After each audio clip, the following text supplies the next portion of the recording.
It was a loaded slate of college basketball this weekend. I got Zach here with me to break it down. Some of our favorite teams played this weekend, including both of our favorite teams. And so we'll talk that, and then we'll talk about some other games this weekend that really caught our eye.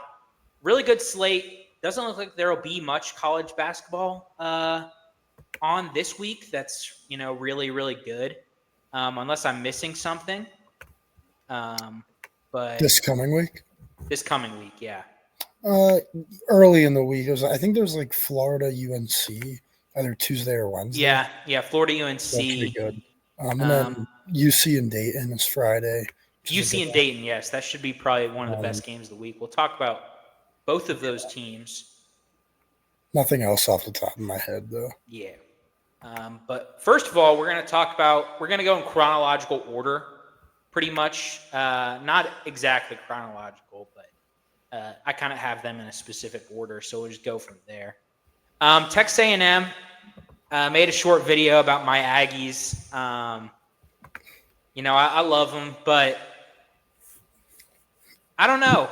First of all, Zach, if you watched a little bit of this game, what was your commentary on both of these teams?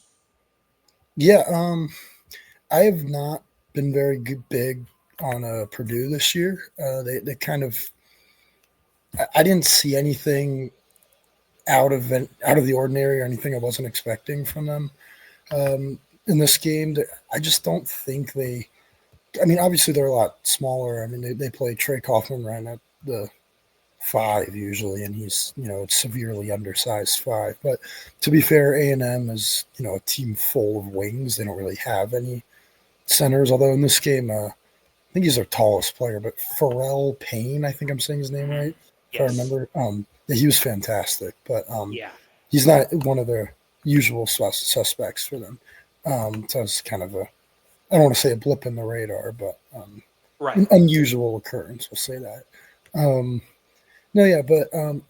I think you've touched on A&M a lot, and I think I've said it before. They're just really – they're very athletic, like super, super athletic. They're bouncy. Not a ton of basketball skill there outside of Wade Taylor, but Wade Taylor is kind of a shot chucker, if we're being honest. Yes. But they're really athletic. They crash the boards. They play really good defense. Interesting team. I kind of think of them as like a Walmart brand Houston with a little bit less skill. But no, it can create a lot of nightmares on the offensive end for teams that can't really beat you off the bounce like that. They're all over the place. They steal possessions with a lot of offensive rebounds. So they're an interesting team. Not one that I think can make a deep run, but nice, impressive win. And I think it should be called a road game. I don't know what it'll be designated as in the net, which might kind of screw them. But I know, right? It was a road game, let's be honest. And they played well. Purdue, not great. I think they scream like 5 seed.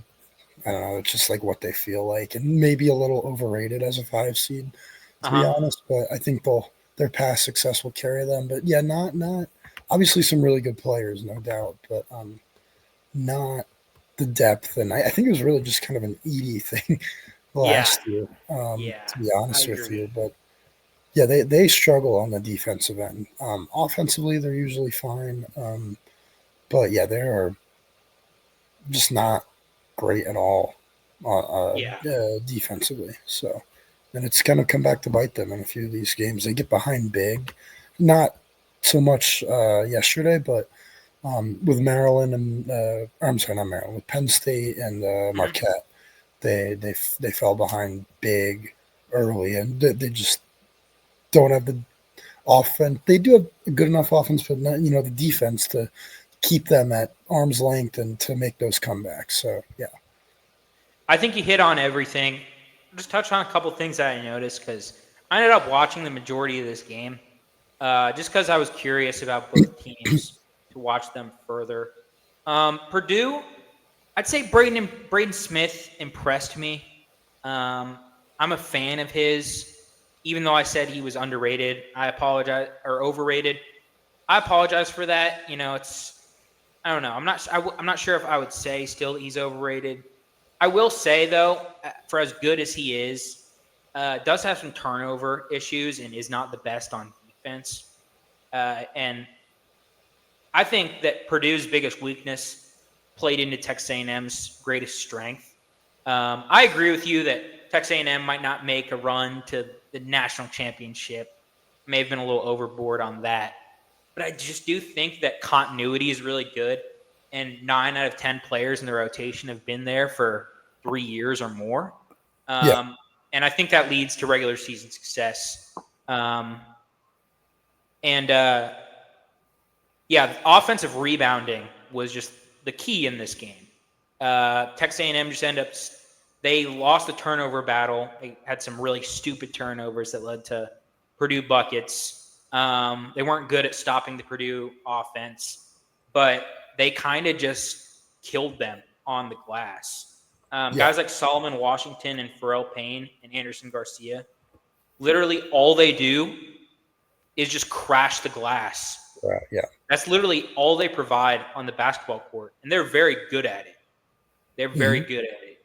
And Wade Taylor and Zurich Phelps kind of just chuck up shots, and they take a lot of bad shots, but I saw a little bit of an improvement there from Wade, especially. There were times where you could see he was about to chuck up a 3, and he didn't, right? And so I think that was good, and they just have depth running the 10-man rotation. And so I really like Texas A&M. I think that they're being slept on in the national media. Do I think, they have the skill? Absolutely not. But I just like teams that are really athletic because athleticism can get you really far in basketball. And Purdue, not the biggest Purdue fan. I'm going to admit my bias there. But, yeah, the lack of size. Trey Kaufman-Wren is averaging, it looks like less than a steal and less than a block per game. Yeah, he's only averaging 0.1 blocks and 0.4 steals as the center who plays 35 minutes a game. I mean, you got to do a little bit more than that. But, yeah, that's our Texas A&M recap. Obviously, I like the Aggies, but I thought it was a good game to watch. And shout out to the CBS sports crew, especially Bill Rafferty. I really like his announcing. He's great. Yeah. Next up, we're going to go with Memphis versus Clemson. This game went to overtime. Zach, I know you follow Memphis and you have for a while. If you saw a little bit of this game, what kind of caught your eye in this overtime road victory for Memphis? Yeah, no, I got to catch a good amount of this game because it was an early game. Yeah. Before I headed to the crosstown shootout, but it was a weird game. It was like a sleepy environment, which I guess it's break or maybe I don't know what Clemson's situation is, but it wasn't a very highly attended game. It was a slow, weird kind of start. I don't even know how to really describe it, but it was. I think in general, like it was a strange game. But this is the thing about Memphis; they get kind of blown out by Arkansas State, who was okay, not great. And then they come around and go on the road, and they're hitting all these. Got like Tyrese Hunter, he hit like 7 or 8 threes. Yes. So they've got the talent, but and they can really shoot it when they're on, but they just got to be on. That's their problem. I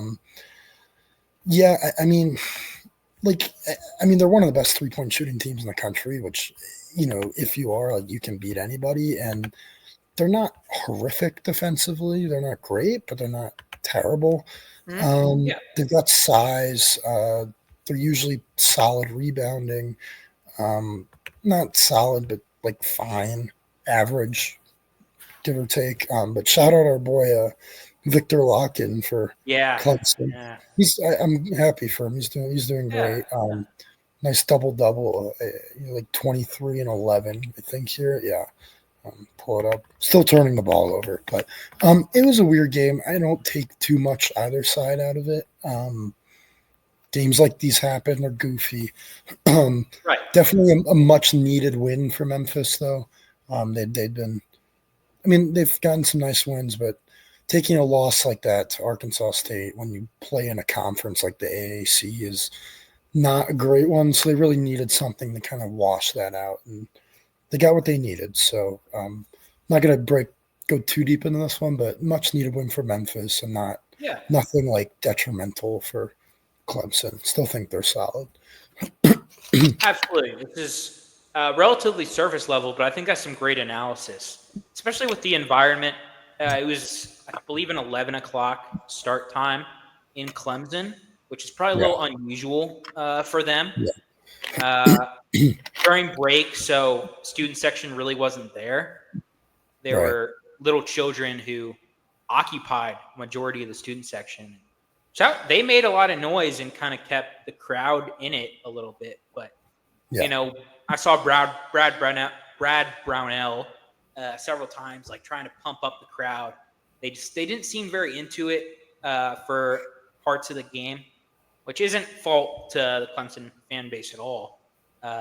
But I'd say that maybe played a little bit of a role. Wasn't a true home environment. I want to add something quickly. So Sure. Arkansas State, I had a little bit of their game on earlier today on the side. They're playing UAB and we're getting absolutely waxed. Wow. And they were down by 27 and 25 at the half. I remember I like put it away, and I just looked at this now on Twitter. Sorry. They came all the way back and went to OT and won the game at UAB. Wow. So maybe that Arkansas State loss isn't as hard. Maybe so. Yeah.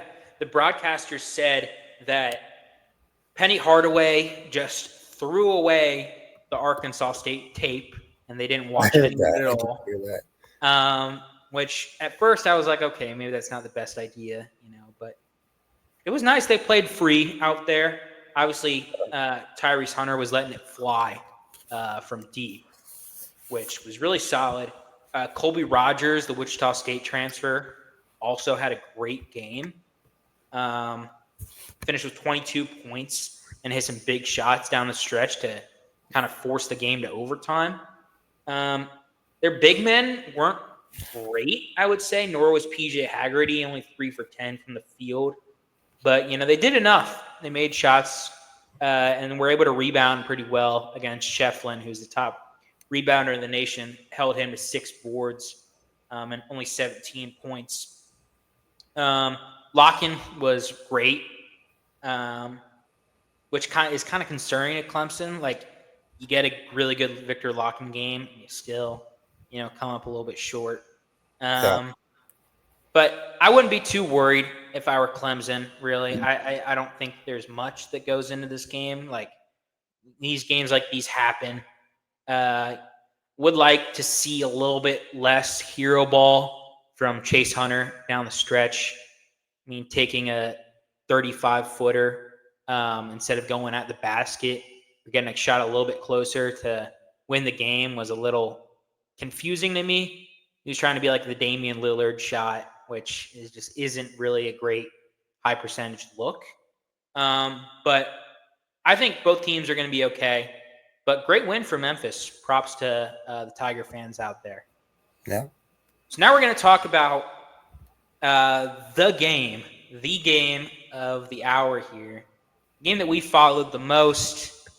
Zach, as the biggest UC fan I know, as a member of the people who went to this game, what do you see from the Bearcats in their 3-point win against Xavier? Yeah, I mean, we talked about it in the preview. This is a game where you kind of throw everything out. Absolutely. Just a war on the court. Some shit always happens in this game that makes no sense. And again, it happened yesterday. I mean, the environment was fantastic. Incredible crowd. Yeah. It was loud. I thought UC played pretty damn bad. I'm not gonna lie. Like they did not play a good game. But And especially, I mean, their top, I don't know if I call them their top three players, but what have been their top three scorers generally with Jizzle James, Seamus Lukosius, and Dan Skillings did pretty much nothing the whole game until Yeah. Seamus kind of stepped up a little bit there late in the second half, which credit to him. He stepped up when they needed him. But Jizzle James did quite literally nothing. He was 0 for 11 from the floor, and Yeah. I think had 2 points. Um, yeah, I don't. If you were to tell me that, I don't know. The fact that they still won is kind of incredible to me, or that it was Yeah. even close. Because if you give me those stats, I'll be like, you're insane. Like that's a another blowout win. I thought we were heading towards that. I remember Conwell hit that three to put him up 7, with like a little under 7 to go, and I was like, "You've got to be kidding me! Here we go Yeah. again." Yeah. And luckily, they kind of locked in. They said, "We can't do this again." I think we would have. I think Wes Miller might have been beheaded if they lost that game. Yes. Um, but Yes. no, but I think they played great on defense. I think Uh, some little weird rebounding problems, but it wasn't too bad. Um, one thing that was a good positive sign, though, something that they haven't been doing at all the entire year, is they have not been getting to the free throw line, and they were able to get to the line. I don't know what the total number was, but they shot a lot of free throws. They mhm. 19 of 26 from the free throw line, so they've been Yes. getting to the line like 5 times in games before this. So it was good to see them be able to collapse defense, because Xavier is a team that defensively will kind of I don't want to say sit back, but they kind of wall up. They don't jump passing lanes too much. They're Right. not as Right. aggressive like UC kind of is. So it's a team where they'll give you. They don't give you, but you might get some open-ish looks from three. They weren't making them, so they were able to get to the basket and draw some fouls, um, some tough finishes. But I want to shout out like Connor Hickman, guy that he kind of kept them in the game there in the first half. Yeah. He's a guy that has had some good games, but has been kind of either really good or just non-existent. So Yeah. good to see him step up for in a big game here. Hit a couple big shots. Thought played some good D. Um, Day Thomas I thought was great, even though he didn't score too much, but he was Yeah. locking up Conwell. Like had Yes. Conwell Yes. and like I mean he had him completely locked up for most of the game. And Uh-huh. had a couple missed offensive plays. So yeah, I think it was good. Dylan Mitchell was very good, obviously, but he's I'd say one of the usual suspects by now. But Uh-huh. that's a win that I think we've been waiting to see, because in the Wes Miller era, because I think so far in the first three years, yeah, of the Wes Miller era, there haven't been really any games where they played like complete shit against a good team and still were able to win. And I think that's the sign of a good team, um, that's really ready to take that next step. And while it may have not have been pretty, and maybe their metrics will go down because of it, um, Mhm. from this is where I think you watch the game and you know the magnitude of the game. I think you could say the same about Absolutely. like Kentucky Louisville game. It's the same Yeah. idea. Um, the fact that they're able to pull out a win like this, I think, is more of a good than a bad for sure.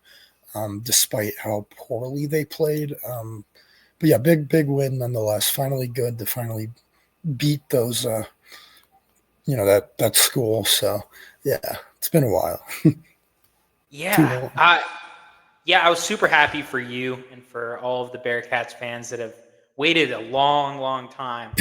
Was it 4 years or over 4 years to get a victory against Xavier? Um, Look, I think you hit it on the head. Defensively, I enjoyed watching this because down the stretch, it kind of looked like the Mick Cronin era, like the gritty, physical Yeah. defensiveness of UC. Um, you hit it well, though. I mean, 25% from three. I think Wes Miller alluded to this, but they couldn't hit a shot. No. Um, and it's interesting because Xavier, while they haven't been the best this year, they still, like, everybody in their 8-man rotation is very, very old. Like I'm talking like, of course, Fremantle.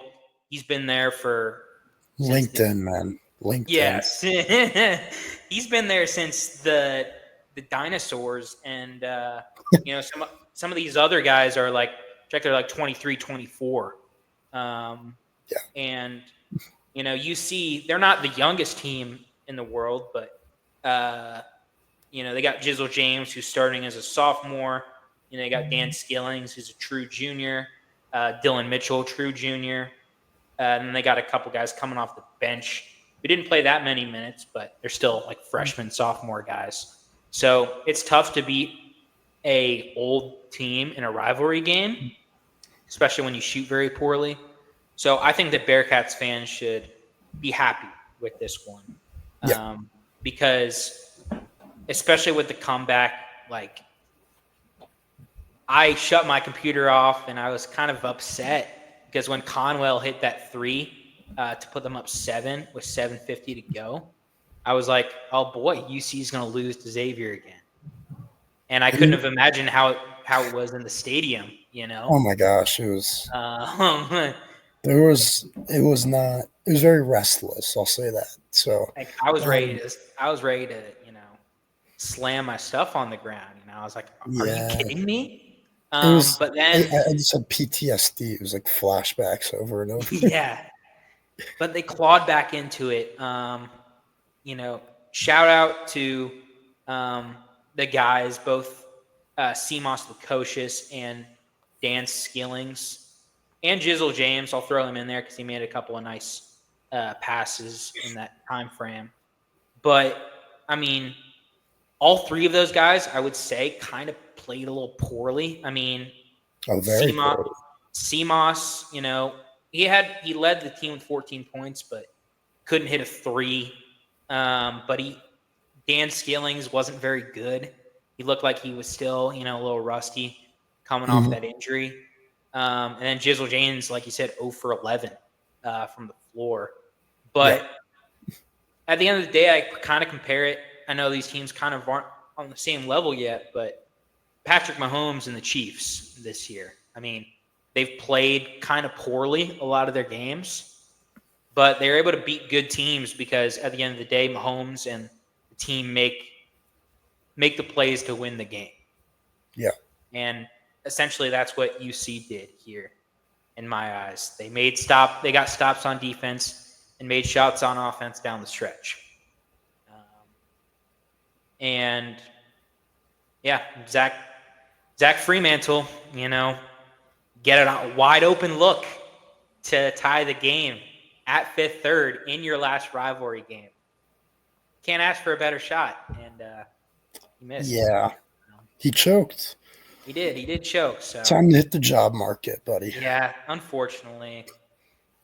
Yeah, but yeah, like you said, big game and a big result for the Bearcats. Yeah. I would heed people who are judging the Bearcats just off of that Villanova game to maybe slow down a little bit. Obviously, I think that goes for any team too. For any team at this point in the year, yeah. One game isn't the end all be all, especially if it's an outlier per se. Absolutely, like. Yeah. We can acknowledge, they didn't play their best at Villanova. Nope. But at least they didn't lose to, like Mississippi Valley State or some mid-major team like that. Say goodbye to your season if that happens. But I don't know if you saw this, but when Fremantle hit the buzzer beater at the end of the first half, he started shit talking Kenyon Martin. I did not see that. Wow. And then proceeded to score 2 points in the whole second half. Wow, you can't do that, man. Oh. Karma served them right. Yeah. That's too bad. Can't trash talk a legend and then not back it up in the second half, Trash talk him if you win the game, of course, but can't plant your flag in the first half, I know. But yeah, big rivalry. Apologies to all the the Norwood fans. No apologies here. None whatsoever. Yeah, we'll move on to a game that's not really a rivalry, but has two very passionate fan bases, as we've seen. We got Tennessee beating Illinois on a buzzer beater. I'll go first on this one just because, we received a lot of engagement on our Tennessee stuff and, some Tennessee fans kind of questioning our takes about their team. We only picked them to make the second weekend where a lot of people have them, cutting down the nets. And obviously respect your opinion, but I just don't know if I saw it. This game, I kind of saw some cracks in Tennessee's armor. Of course, obviously good to win a game, but, you're relying on a buzzer beater to beat an unranked team, and you're coming at us like, oh, yeah, you guys messed up on that one. I just don't really see that. I'll acknowledge a couple of great things, though, about Tennessee. Jordan Gainey, great game, including hitting that buzzer beater. Lanier was hot in the beginning. He was hitting some crazy shots off the dribble. And they did this win. They got this win without their starting guards, Zakai and Lanier, both fouling out with like 7 minutes to play. I think didn't Ziegler foul out with like under a minute left? Oh, okay. Maybe I got that wrong then. Oh yeah, maybe he had 4 fouls with. Yeah, that sounds right. Yeah, so my apologies on that. And then I'll swing to you, Zach, after I give this take. Illinois, we don't really have an Illinois audience yet, but I know they're a great fan base. Look, I wouldn't be too concerned, really. You'll shoot better than you did. 29% from the field and 17% from 3 isn't really ideal. And obviously you have the talent. You have, 2 guys that'll go in the first round probably this year in the NBA draft. So you have that. And then, you got size. Yakachonis is a very skilled player who's going to go in the top 10. But I'm just not sure if I saw it from either team. What do you think about this game, Zach? Would you agree, disagree? Yeah, I watched close to the entirety of this game, and I'm going to be honest, it was kind of a hard watch. It was a terrible game. Honestly, it was a terrible but really good game. If that makes sense. It was not very well played, but obviously it was a great close game, and that's what's fun about college basketball. But I'm still not there on Tennessee. I do think it is impressive they were able to pull out a win in a hostile environment against a solid team. Illinois is very good, so I don't know about very good, but they're definitely an NCAA tournament team. So yes, correct. It's definitely a quality win, but it is a nice win to pull out. And I do think that, Jordan Gainey, as you said, was really, really good. So there definitely were some positives. Illinois is just I don't know what to make of them. Being honest with you. They've got great players, obviously. Will Riley, I don't know if you mentioned him, but one of the better freshmen in the country. Yeah, not by name, but yeah, he's a stud. Yeah, one of the better freshmen in the country is. He comes off the bench for them, if I'm not mistaken. But yes, when he's kind of that spark plug that everybody needs, sort of. But yeah, Ben Hume Rickhouse, I think I'm saying his name right. Yeah, I can never figure it out, but he's good. They all can kind of shoot, but not shoot at the same time. Right. It's a weird team. Kylan Boswell is a good point guard to have, but I think he's shooting way too much. I know, right? It's weird. His issue, I do like the Ivisic dude. I forget. Which one? Brother. It's Tomislav. Tomislav. Yeah, Tommy. We'll go with Tommy. Let's go with that. But yeah, like they're all good. Obviously, Yakachonis is a bucket, but I I don't know. I'm not seeing it. They've they losing a game at Northwestern like that. Like those are game in like a game like this against Tennessee. Yeah, Um, yeah, these are games like if you really are a top 20 team or whatever on the next level, these are right. games like you got to find a way to pull out, and Yeah, they're just not doing it. I mean, they had a nice one against Arkansas, but they kind of controlled that game throughout. It wasn't really close. mhm. I don't know. I think the verdict is still out on really both of these teams, but Yeah, especially Illinois. Yeah. yeah, 100%. Both these teams, I agree with you. Tournament teams, Illinois, tough. Uh, you don't know what to make. We're both fans of EVC, Home Rickhouse, and Will Riley, but all three of those guys combined for 19 points on horrible Yeah. efficiency. Right. So they're capable of having bad games. Everybody on Illinois was pretty inefficient from the Yeah. field. So maybe that's a good sign for them, maybe bad. Tennessee, obviously props for, credit where credit is due. Yeah. I was gonna say some of it is due to the Yeah, incredible defense of Tennessee. I mean, that's what they do. So it's their bread and yeah. butter. And but Tennessee, and I'm not saying that Tennessee is going to get upset in the first round. We placed them in No. second weekend. Um, but they just got guys that I'm not sure I trust fully.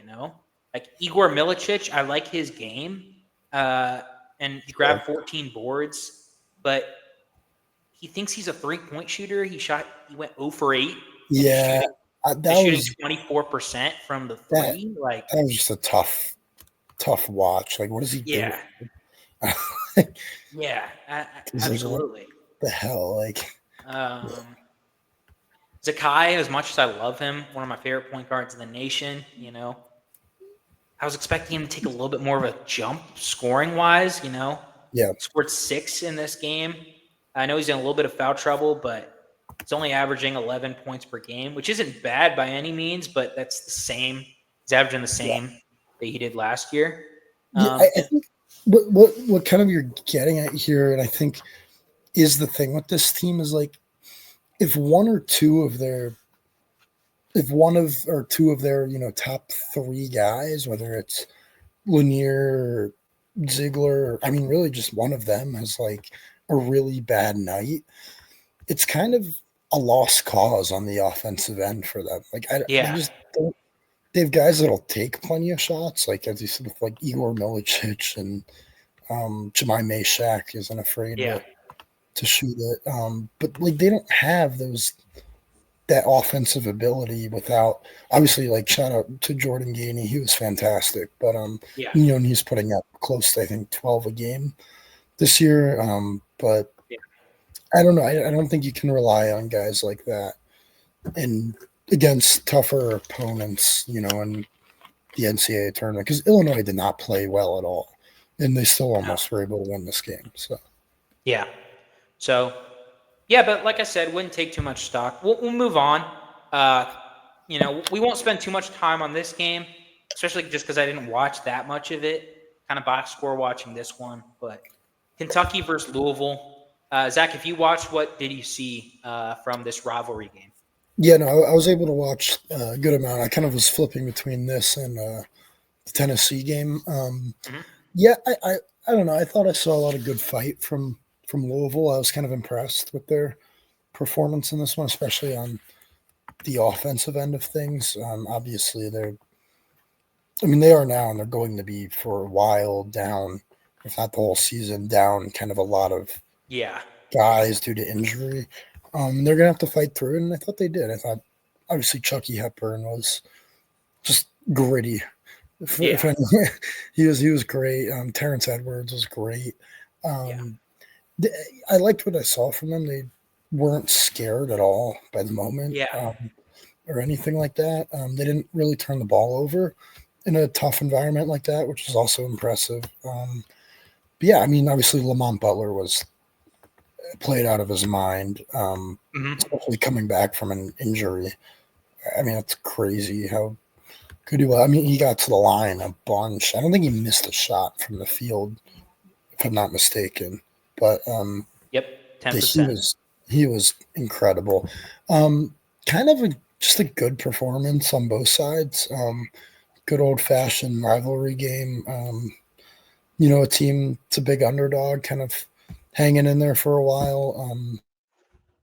It was kind of in this range of like 5 to 10 for like the entire second half. It felt like so it wasn't really ever truly in question. I think, but Hmm. they had some opportunities to get back in it, like tie or take the lead, get there, but couldn't quite do it. But I thought all in all, kind of a positive performance for Louisville, something you can build off of, and obviously a great win for Kentucky. Yeah, Yeah, 100% agree. Terrence Edwards and Chucky Hepburn were great on the offensive end. Two gritty players who I trust in my lineup. I'm a big Pat Kelsey guy. hmm I think you are too, if I'm not mistaken. yeah, Um, my dad lived in the same neighborhood as uh, Pat Kelsey for a while when he was in Cincinnati, and just a good guy to root for. I like Louisville's, their fan base, um, and they care about their basketball a lot. Kentucky, which I yeah, respect, but I think the better team won. And Lamont was incredible. I love Lamont. Owe was great. Love him. Andrew Carr was good. Andrew Carr is a great watch, by the way. I mean, he's one of the Great better watch. bigs, Really one of the love Andrew better Carr. bigs in the country. He just does like it feels like he does everything kind of right. Like, he's such a great rebounder. He can score. Um, Yes. yeah, I really enjoy watching Andrew Carr play basketball. But um, Yeah, yeah, so I shout out agree. to to Andrew. Yeah, he's great. If he could add like, I know he can a little bit, but if he could add like maybe a consistent 3 point threat, I think Yes. he could be like I think he would be like player of the year good if Yes. he would Yes. shoot more volume from three. But He's he's very good. selective, and I think it's a good thing that he's selective shooting. But no, he's a lot of fun to watch. Very good. And Kobe Brea, not the biggest bag of an offensive player, but he's got a torch. So always good to have Yeah, a big wing with a torch out there. But I think the better team won is kind of my summary of that. absolutely. And home team too. We'll go Sure. to a game that you predicted correctly here. You went against the consensus, and you were very bold in your prediction, and that bold prediction paid off. Great game. What did you see coming into the game, and then what did you see in the game that kind of reaffirmed your belief in Dayton? Yeah, I mean, I just thought. I mean, I think Dayton's just honestly simply they're just a really good basketball team. I think they're a Yes. little undervalued due to Oh yeah. being in the A10. But if you watch, I mean, they have on paper they have high major players. Oh, Like Posh absolutely. Alexander is a guy that's high major guy. Zeg Key is a high major guy. I mean, these are all guys that have played at the in, Big Ten, Big East, whatever it might be. But um, yeah, no, they can. I don't know. They can. They're just like I don't want to say athletic, but they can run offensively. Yes. They can run, but they're also methodical in the half court, so they don't speed up. But when they get you in transition, they can they'll go on quick runs like they did kind of middle of the second half there against Marquette. They really flipped the game upside down and caused a couple of turnovers in the backcourt. But yeah, I mean they're just a really good offensive team. They don't turn the ball over at all. Yes. Yes. And they're decent rebounding. They don't really allow offensive rebounds, which is good. Hmm. Kind of a big thing for them. I've loved the way guys like Zed Key and the freshman from France. Yes, he's good. I'm blanking on his name. Yeah, let Tong. Yeah, Leighton. yeah. Yeah, he's been a fun watch. I know he's kind of he's obviously very raw and still figuring it out. But Javon Bennett is kind of your stereotypical small, quick guard, can Yeah. shoot the three well. Enoch Cheeks is a good player. I mean, I just like what they have. Nate Santos feels like he's been there Yes. for a couple years. And Yeah. what was he at? He was somewhere else before. Yeah. Great shout. Looks like he was at Yeah, Pittsburgh before Pitt. coming to I don't think he Dayton. played much, but Did I not think play much. No. no. Okay, yeah. But yeah. They're a good watch. They're a fun team to watch. Like they're pleasing. They play well. They play together. Obviously, UD Arena is one of the best home court Oh advantages yeah. in the country. Yeah, I mean they're playing well. Have that win over UConn, which I think is aging very well. Yeah. So win over UConn, close losses to UNC and Iowa State. So yeah, I mean they've put themselves in great situation to be similar to last year in that 6-7 seed range, if not higher. I think they're a really, really good team. They can beat anybody. Yeah, I'm not really looking forward to facing off against them on Friday. I Yeah. can't lie. I'm not That's loving going to the be a match. phenomenal game. I'm It'll be fun, yeah. But looking forward to I'm tuning not. into that one. Yeah, if you ask me right now, I'm not loving the how the matchups looking for the Bearcats. But Dayton's playing well. They're really good. Not a bad loss at all for Marquette. It's fine. I mean, we talked about it in the last video with the tier list. You know, Marquette, Yeah. good team, sound team, but not sure if they have that next level. I mean, Cam Jones had a very off night for his standards. You know, it, I, I don't know what he had points wise, Yeah. but just watching it was like they kind of contained him well. Well, obviously you're not gonna stop him. He's gonna put up Right. Right. 15 plus every night, but sometimes all 17-point games aren't created the same. I think Right. Yeah. Dayton did a good job in this game. I know Chase Ross was very good and kind of Yeah. in place, but they didn't really get anything from the bigs. They didn't get anything from they play kind of a very short rotation. They don't play a lot of Yeah. guys. So if one or two of those guys in the starting five is having an off night, isn't shooting it well or isn't, I don't know, just overmatched, that kind of puts them in a bit of a hole. So yeah, kind of exactly what you kind of worry about with Marquette was shown in that game. Fell apart a little bit. I'm not like panicking on Marquette. Obviously, like they've had a great year, and I think they will continue to have a great year. But I just don't think they're that top tier. They're not like a top 4 or 5 team in the country. Yes. I think they were deserving of their ranking there, but I don't think purely based on how good they are, I don't think they're quite to that level yet. So yeah. Yeah. 100% agree with what you said. It's phenomenal analysis of this game. Cam Jones, like you said, he had good stats. He's always going to put up good stats. Box score numbers are going to be great. 18, 5, and 4. Shot decently efficient from the field. Not the greatest, but just under 50%. But I think the key for Cam Jones and slowing him down is down the stretch, contesting every shot and not letting him do that little move that he does where he gets to his left hand and he just extends his arm and he just lays it. I think that's the key, forcing him to shoot like the tough threes or, forcing him to go right and try to get over to that left hand is very key.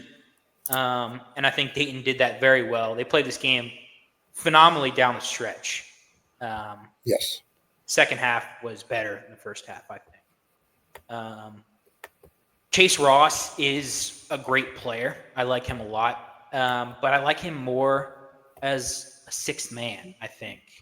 A guy who kind of comes off the bench and provides a spark. That's why I really like this Marquette going into the tournament last year was Chase Ross, coming in place of like a Kolek or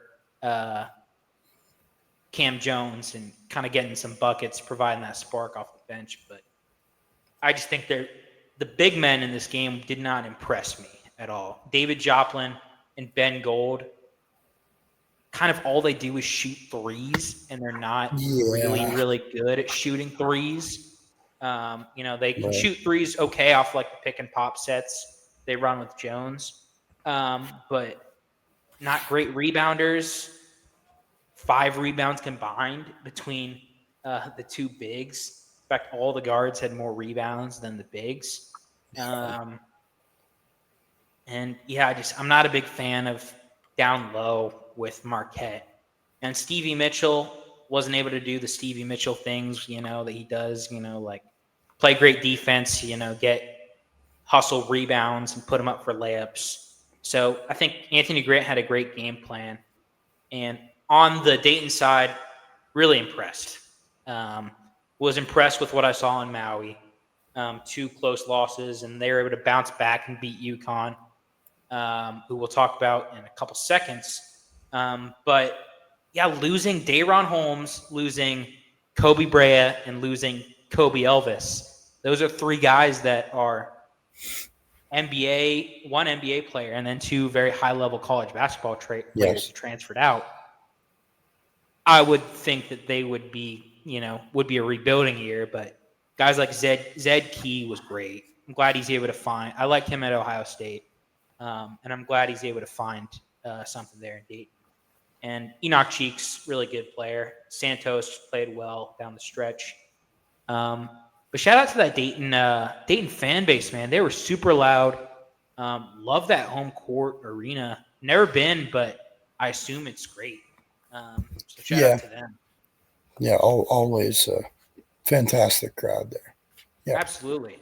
And we'll go to another good crowd. Not really incredible crowd, but it was in Madison Square Garden, where Hurley seems to be undefeated.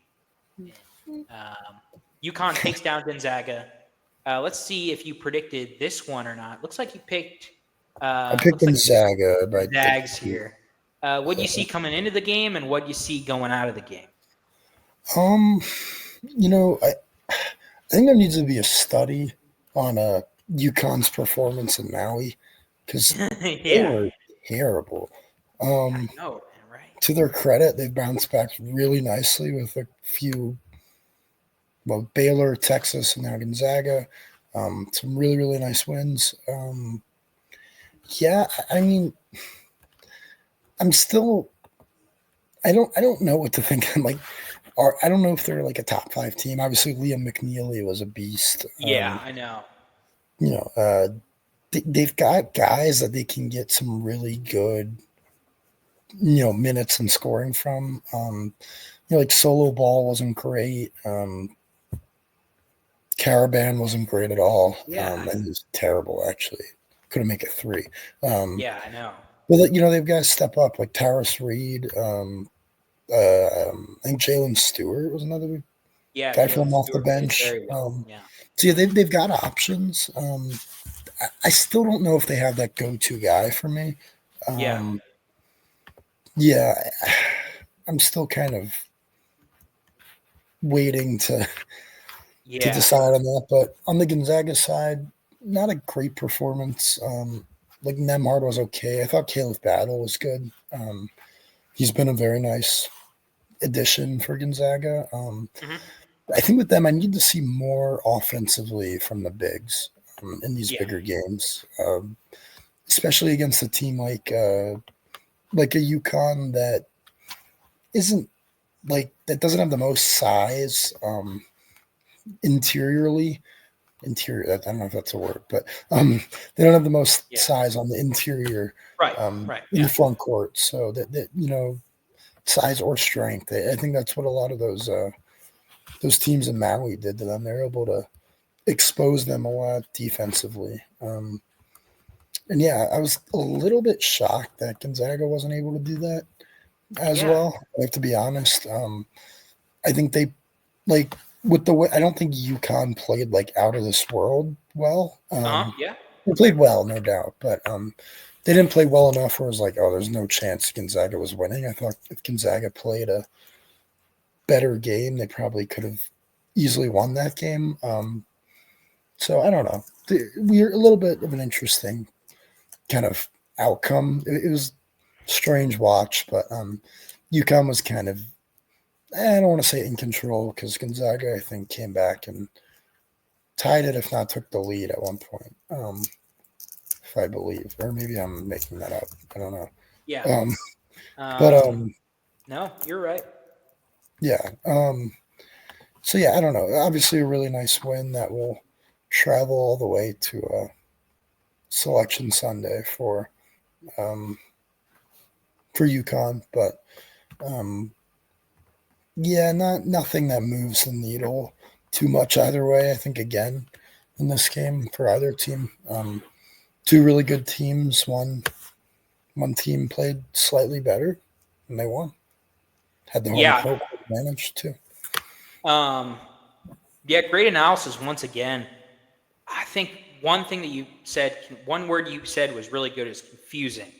This game made my brain hurt a lot because UConn, like you said, it's like some study needs to be done about what happened in Maui because I don't get it. Good for them, I guess. It just speaks to Dan Hurley's power. I was kind of writing him off a little bit, writing the season off. But then they come back and they beat 3 tournament teams. Right. Like pretty much boom, boom, boom in Baylor, Texas, and Gonzaga. Some of the things were confusing. Some of the more things that were confusing were just McNeely. Like, he didn't look great to me, in my opinion, in Maui. Of course, he had flashes, but he was amazing this game. Yeah. I really enjoyed watching him. Same with, like, some of the guys just didn't play very well. Like if you were to tell me UConn won this game, I would say, like, Caravan had a good game. Solo Ball had a good game. Diarra had a good game. Or Aiden Mahaney had a good game. All those guys had bad games. Yeah. Offensively speaking. They were all bad. And, like you said, Caravan couldn't hit a 3. Samson Johnson, who was a phenomenal backup big to Klingon last year, only played 6 minutes and had 4 points. Maybe because of an injury. I'm not too sure about that. But Terrace Reed kind of stepped up in his spot. But I agree. Gonzaga is the most confusing team to me because I had them in my Final Four when the season started. And I'm just not sure what to think. I'm not sure if this is a Mark Few problem, if it's a player problem. EK, he was a great last game, and he's obviously can get buckets down low. One of the best low post scorers in the game. But 12 minutes and 4 fouls. Same with Nolan Hickman. Kind of become unplayable at this point. I saw flashes of him last year, but 12 minutes, 0 points. Like, he did absolutely nothing. Yeah. Obviously, Nemhard and Battle played well. Ajayi played well. He was 6 for 6 from the field, but only played 24 minutes. He played less minutes than Braden Huff and Dusty Stromer, who combined for 10 points. Like, I don't see it. I just don't. I hope. Yeah, and they don't really have any of those. I think they might be headed for another 4 or 5 seed. I know they're up there in the rankings, but they don't really have any of those resume building wins. They have that huge win over Baylor, obviously. Like, I mean, huge. I mean, like, point differential. They beat them by like 40. But it's opening night, and that honestly, that win is kind of carrying all their predictive metrics right now because they haven't done much else since. They had a nice win on the road against San Diego State. Not a bad win at all, but outside of that and a close home win against ASU, like, their next best win is neutral court against Indiana, which, the Hoosiers aren't exactly setting the world on fire right now. So but UConn Gonzaga fans, I'm sorry if you came away with this analysis getting nothing, but we're just very confused about your teams. It's a little baffling, but I'd say both of you are tournament teams. Like you said, Gonzaga's probably going to go 4 or 5. And UConn, way to bounce back. Good stuff. So for the final few minutes, we'll just talk about some other observations. This is a game, like just choose 1 or 2 games that we didn't cover. I can go first to give you some time to think about it a little bit. Sure. I think I know which one you're going to pick, so I'm going to try and go with something different. I'm going to go with a game. I think it was a true road game between St. Mary's and Boise State. It was in Idaho, but it was at like some weird place in Idaho. Interesting. So not technically, it wasn't like a true road game, but thanks for filling me in there because I didn't watch this game. I watched a couple of clips, but I didn't. I'm mainly box score watching this one, so forgive me for that. But I just like the makeup of both of these teams. Obviously, both great programs. I respect Leon Rice from Boise State and Randy Bennett from St. Mary's a lot. And St. Mary's seems to always retool. And they just produce good basketball players there. They play the game very fundamentally sound. And this game went to overtime. But Boise State, just want to recognize a couple of guys that I really like and I think can make a difference in the tournament. Tyson Dagenhart and Omar Stanley are just really good, kind of the alphas on that team. Dagenhart, kind of an unorthodox player, 6'7" forward, who can shoot the ball from the mid-range very well, very good with the fundamentals. And they also have point guard from Spain, Manuel Cardenas, transfer from San Diego State. And he just kind of plays. It was San Jose State, if I'm not mistaken. San Jose State, yeah, you're right. Kind of plays like some of these point guards that I kind of enjoyed watching in the tournament, like trying to think, like Nicolo Moretti, if you remember him from Texas Tech. Like, of course. Kind of just point guards that control the pace of the game. And I just think those are 2 tournament teams. And I enjoyed, reading about that matchup. Yeah. Good call on that game. There are definitely quite a few that there were. Quick shout out DePaul with a nice win over a pretty solid Wichita State team. So Blue Demons are definitely fielding a competitive basketball team for the first time in a while. So one very, very quick shout out. I'm not going to go into it or anything, but that was a game I kind of thought of it. Big one for me though. I really enjoyed Georgia Grand Canyon. Good basketball game. Also, Georgia is really good. I don't know why they're not talked about nationally. I think they're a top 20 team in the country. Issa Newell, and he just seems to consistently be like that guy for them as a freshman. So I'm not going to go too deep, but they're very good. Grand Canyon is also a solid team, but they haven't really been able to pull out any of those big-time wins that they've been hoping to. So they're going to definitely have to win the WAC. Another one quickly, Oregon State over UC Irvine. I think UC Irvine's great. Obviously, they're just elite defensively. That being said, obviously, this was kind of their first huge test. They're going to get a couple. UCSD in conference play is really good. Santa Barbara is solid. So they're going to get a couple of tests. I think they go on the road to Belmont before conference play. So they're going to get a couple more opportunities, but shout out to Oregon State. I think them and Washington State, I know they've kind of been swept under the rug with all the conference realignment for this year, but both are in like very, very fringe at large contention for the NCAA tournament. Definitely wouldn't be in the tournament now or anything, but especially Washington State, and because they have a couple of really, really nice road wins against both Nevada and Boise State. And they don't have any bad losses either. Obviously, nice win for Oregon State. Would need almost were able to pull out that game against Oregon a few weeks ago. Maybe we'd be looking at them a lot differently if they didn't, blow a lead there to Oregon at home. So yeah, shout out to Oregon State. I think UC Irvine's still very good. And then just another one that we didn't mention. I don't know if you were going to mention anymore. I'll let you. I don't want to steal your. No, I'm finished, but I just didn't want to take yours. I'll No, state them for this disclaimer, but. Okay. I have a feeling this might be the one you thought I was going to talk about. Was it Florida, Arizona State? It was. Yeah. So Florida is like that. I mean, Walter Clayton is just fantastic.